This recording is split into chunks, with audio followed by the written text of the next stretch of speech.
Hello everyone. आज हम पढ़ेंगे कक्षा 5 का पाठ 10 एक दिन की बादशाहत। आरिफ, सलीम, चलो फ़ौरन सो जाओ। अम्मी की आवाज़ ऐन उस वक्त आती थी जब वे दोस्तों के साथ बैठे कव्वाली गा रहे होते थे, या फिर सुबह बड़े मज़े में आइसक्रीम खाने के सपने देख रहे होते कि आपा झिंझोड़ कर जगा देती, जल्दी उठो, स्कूल का वक्त हो गया। दोनों की मुसीबत में जान थी, हर वक्त पाबंदी, हर वक्त तकरार, अपनी मर्ज़ी से चूँ भी न कर सकते थे। कभी आरिफ को गाने का मूड आता तो भाईजान डांटते, चुप होता है या नहीं, हर वक्त मेंढक की तरह टर्राए जाता है। बाहर जाओ तो अम्मी पूछती, बाहर क्यों गए, अंदर रहते। तो दादी चिल्लाती, हाय मेरा दिमाग फटा जा रहा है शोर के मारे। अरे रज़िया, ज़रा इन बच्चों को बाहर हाँक दे, जैसे बच्चे न हुए मुर्गी के चूज़े हो गए। दोनों घंटों बैठकर इन पाबंदियों से बच निकलने की तरकीबें सोचा करते।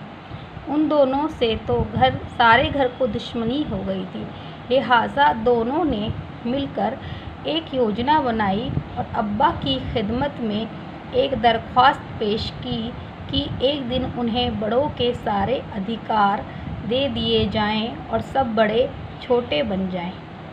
बेटा, आरिफ और सलीम नाम के दो बच्चे थे, ये उनके अब्बा हैं। आरिफ और सलीम जो थे वो अपनी ज़िंदगी से परेशान हो गए थे। कभी उन्हें लगता था कि अम्मी उन पर हुक्म चलाती हैं, कभी उन्हें लगता था कि अब्बा उन पर हुक्म चलाते, कभी दादी माँ उन पर हुक्म चलाती हैं, कभी बड़ी आपा उन पर हुक्म चलाती हैं, तो कभी भाईजान उन पर हुक्म चलाते। उन्हें यह पता नहीं था कि बड़े जो भी करते हैं वो बच्चों के भले के लिए करते हैं।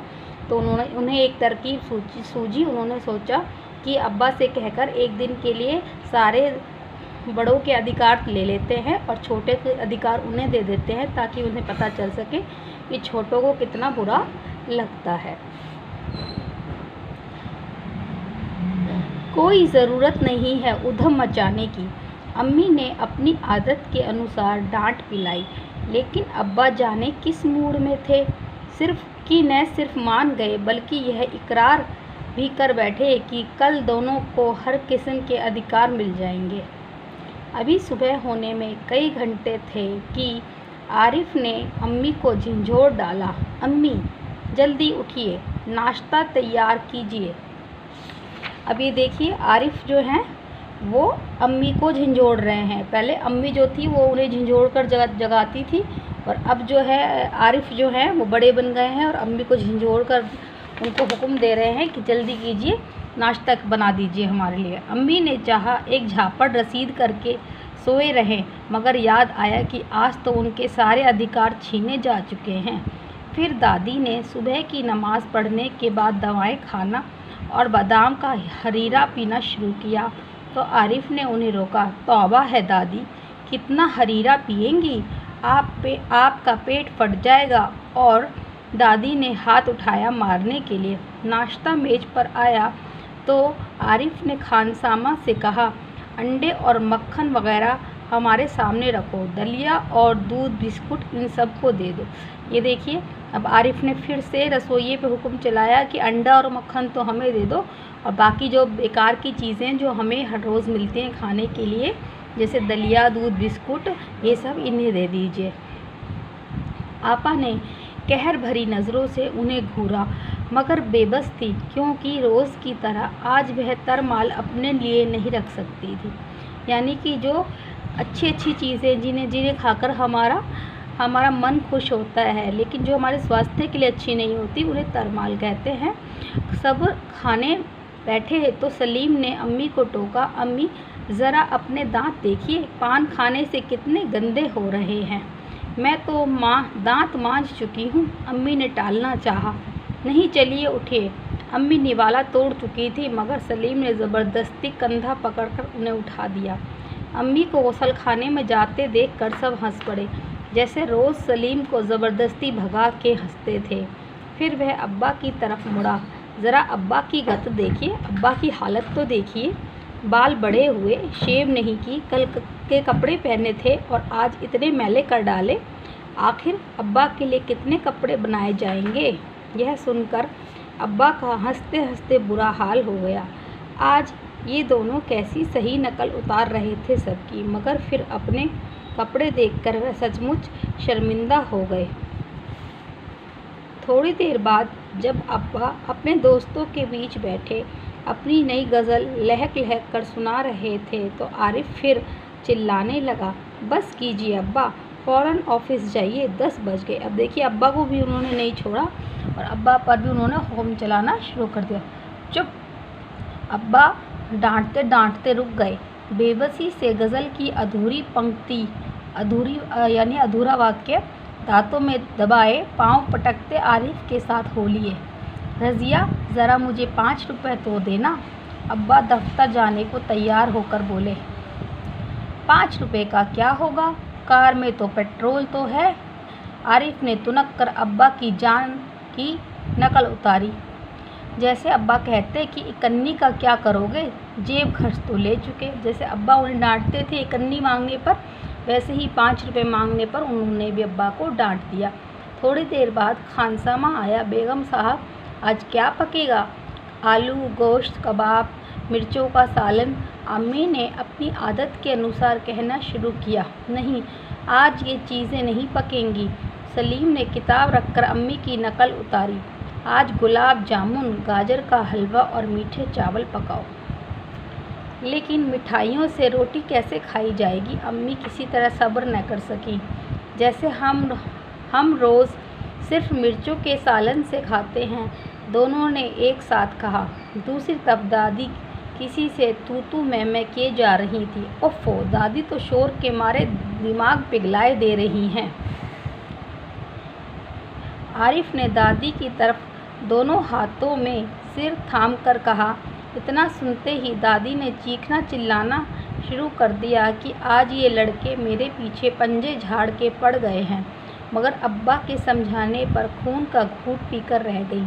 कॉलेज का वक्त हो गया तो भाईजान अपनी सफ़ेद कमीज़ को आरिफ सलीम से बचाते दालान में लाए।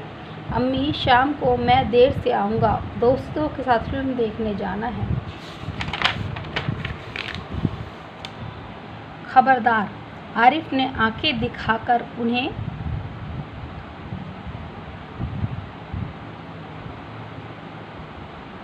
धमकाया।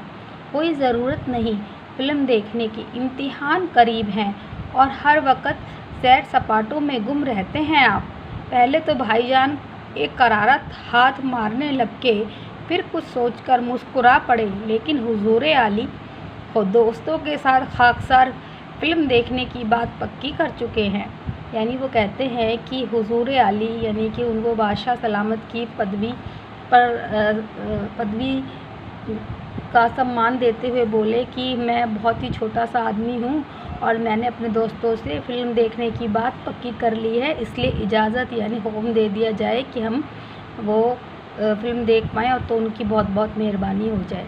उन्होंने हाथ जोड़ के कहा, बना करे, बस मैंने एक बार कह दिया। उसने लापरवाही से कहा और सोफ़े पर दराज होकर अखबार देखने लगा। यानी सोफ़े में फंसकर सोफ़े में बैठकर। उसी वक्त आपा भी अपने कमरे से निकली। एक निहायत भारी साड़ी में लचकती लटकती बड़े ठाठ से कॉलेज जा रही थी। यानी सलमा सितारे भरी हुई साड़ी उन्होंने पहनी हुई थी। आप सलीम ने बड़े गौर से आपा का मुआयना किया। इतनी भारी साड़ी क्यों पहनी? शाम तक गारत हो जाएगी, शाम तक ख़राब हो जाएगी। इस साड़ी को बदल कर जाइए। आज वह सफ़ेद वाइल की साड़ी पहनना। अच्छा, बहुत दे चुके हुक्म। आपा चिढ़ गईं, यानी बड़ी दीदी जो थी वो चिढ़ गईं। हमारे कॉलेज में आज फंक्शन है। उन्होंने साड़ी की शिकनें दुरुस्त की। शिकनें यानी सिलवटें दुरुस्त की। हुआ करें, मैं क्या कह रहा हूँ, सुना नहीं?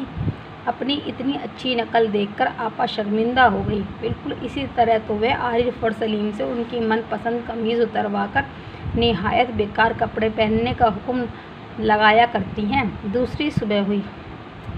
सलीम की आंख खुली तो आपा नाश्ते की मेज़ सजाए उन दोनों के उठने का इंतज़ार कर रही थी।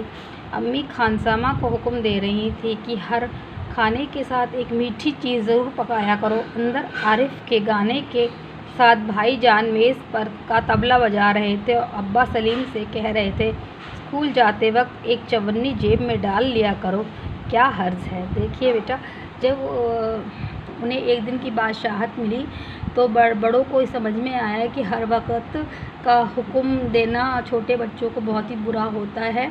उन्हें जब खुद पर ये आकर पड़ी उनके ऊपर, तो उन्हें समझ में आया कि थोड़ी बहुत बच्चों की भी सुन लेनी चाहिए।